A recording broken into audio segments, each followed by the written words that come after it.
Kamusta na kayo mga mahal kong kaibigan? Ang mga araw ni Noah na sinasabi sa Biblia ay narito na. Nakikita na natin ang mga karahasan, ang mga lumalagong mga kaguluhan, mga protesta sa mga universidad o maging sa mga lansangan. Nais kong ibigay ang isang biblikal na pananaw na kung ano itong ipinapakita sa atin ng propesiya at kung bakit ang mga bagay nito ay nangyayari. Pero bago ang lahat, maaari po bang paki-subscribe ang channel nito at paki-like at paki-share sa lahat ang video ito.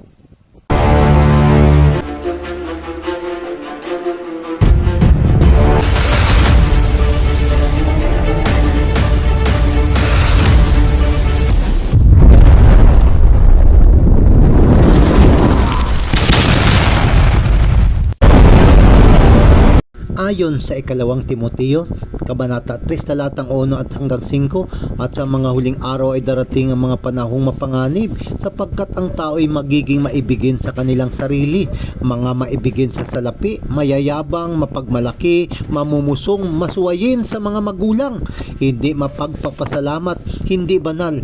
Sila ay walang pag-ibig, hindi mapagpatawad, mapanirang puri, walang pagpipigil sa sarili, mabagsik, hindi mapagmahal sa kabutihan. Sila ay mga taksil, mga hindi mapagpigil at mga mapagpalalo. Iniibig nila ang kalayawan kaysa ibigin nila ang Diyos. Ang tanong, kaibigan, anong espiritu sa likod ng mga protestang ito na nananaig sa mga universidad ngayon at bakit ito'y nangyayari ngayon?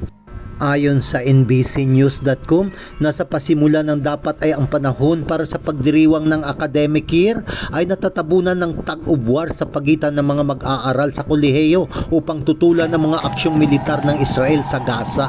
At ang mga administrator ng universidad ay nag-track pababa dahil sa malawakang protesta. Tigit sa 2,600 na mga estudyante ay naaresto sa buong Estados Unidos. Nitong mga nakaraang linggo, ang Associated Press ay iniulat na ang mga universidad na minsan ay naging kanlungan para sa malayang pagsasalita ay naging dahilan na tumitindi ang kaguluhan sa campus, kabilang ang marahas na pagharap ng mga ito sa mga kontra sa pagpuprotesta at agresibong law enforcement officer. Ayon sa ulat ng AP News, noong 8 ng Mayo ngayong 2024, ang mga pro-Palestinian na mga estudyante ay lumalaganap ang protesta sa buong Europa. Ang ilan ay pinahintulutan, ngunit ang ilan naman ay pinatigil. Ang ilang mga aktivista na may bilang na 125 ay inaresto ng binuwag ng mga pulis ang isang Palestinian demonstration camp sa Universidad ng Amsterdam noong umaga ng Martes, 4 ng Mayo. Ang protesta na gumulong sa mga campus ng universidad sa Estados Unidos ay kumalat sa Europa na ang pulutong ay lumaki sa bilang na 3,000 demonstrador, kabilang ang ilan sa mga estudyante at kawani. Ang ilan ay nakasuot ng keffiyeh scarf na nagtipon malapit sa lokasyon ng nilansag na demonstration camp. College campuses and the threat of protests looming over graduation season. Just before we came on the air, police in riot gear seen moving into the University of Virginia's campus in Charlottesville, and demonstrations today at the University of Michigan.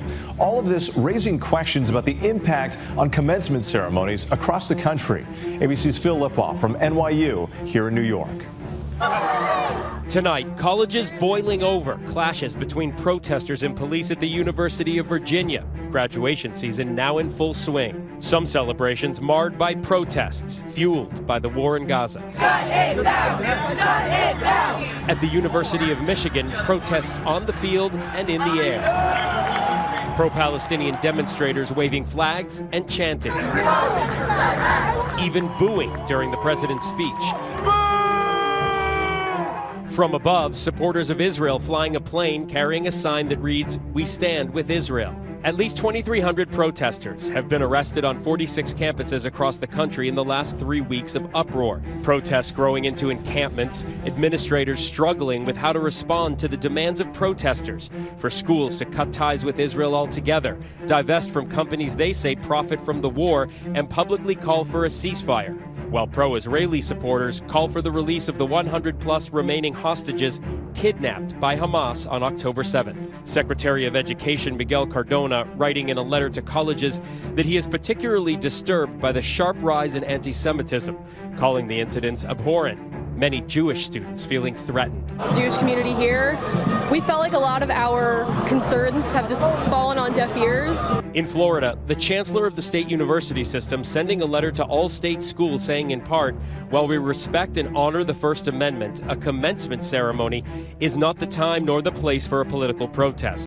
Paano tayo magkakaroon ng kapayapaan sa ating mundo ngayon? O ang pinakamabuting tanong ay kung sino ang maaring magdala ng kapayapaan sa ating mundo ngayon? Mga kaibigan, ang Diyos ay namagitan ng si Daniel at ang kanyang mga kaibigan ay nilipol, inilantad ng Diyos ang relihiyon ng Babylonia na ito ay mawawasak. Sa panahong iyon, walang makapagbibigay ng kahulugan sa nakalimutang panaginip ni Haring Nebuchadnezzar maliban lamang kay Daniel. Sa Mateo 24:8, inihambing ni Jesus sa mga pangyayaring ito sa babaeng nanganganak na ang bilis at ang kalubhaan nito ay lalago hanggang sa pagbalik ni Jesus. Ang ikalawang layunin nito para sa propesya, nais naming ipakita ang pananaw mula sa Biblia kung paano wawakasan ang mundo. Ang kambal na propetikong aklat ng Daniel at Apokalipsis ay siyang nagsisilbing gabay natin. Ang ikatlo ay upang tayo maging handa at mananatiling handa. Nakikita mo ba kung bakit bumabalik ang mga tao ngayon sa Biblia? Dahil napatunayan na ang Biblia ay tumpak at mapagkatitiwalaan. Makikita natin na alam ng Diyos ang hinaharap. Ang kasaysayan ng mundo ay nagpapatunay sa mga katotohanan ito. Ang kasaysayan ay sinusundan eksakto ang mga balangkas ng mga hula. Ngunit may isa pang pangyayaring magaganap at ano iyon? Sa Daniel Kabanata 2, talatang 44 hanggang 45. At sa panahon ng mga haring iyon, ang Diyos sa kalangitan ay magtatayo ng isang kaharian na hindi masisira magpakailanman. Dudurugin ito at ganap na wawasakin ang iba pang kaharian at mananatili ito magpakailanpaman. Ang bato ay kumakatawan sa walang hanggang kaharian ni Kristo.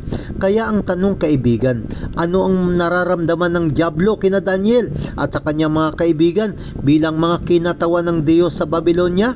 Si Daniel at ang kanyang mga kaibigan ay potensyal na banta sa imperyo ng Babylonia at sa relihiyon nito, at kung sila'y mamamatay ay nalutas ang kanilang magiging problema ayon sa Daniel Kabanata 2. Kaya sa katapusan, ang Diyos ay kanyang ililigtas ang kanyang mga tao kapag ito ay kailangan na siya ay gagawa ng isang himala. Si Daniel ay lubos na sumuko sa kalooban ng Diyos at nakipag-ugnayan sa kanya sa pamamagitan ng panalangin. Ang sagot sa lahat ng protestang ito ay tumingin tayo kay Kristo. Kung bakit? Dahil sinasabi ng Efeso, Kabanata 6, talatang 12, sapagkat hindi tayo nakikipagbuno laban sa laman at dugo, kundi laban sa mga pamunuan, laban sa kapangyarihan ng mga pinuno ng kadiliman ng panahong ito, laban sa espiritual na hukbo ng kasamaan sa mga makalangit na mga puok.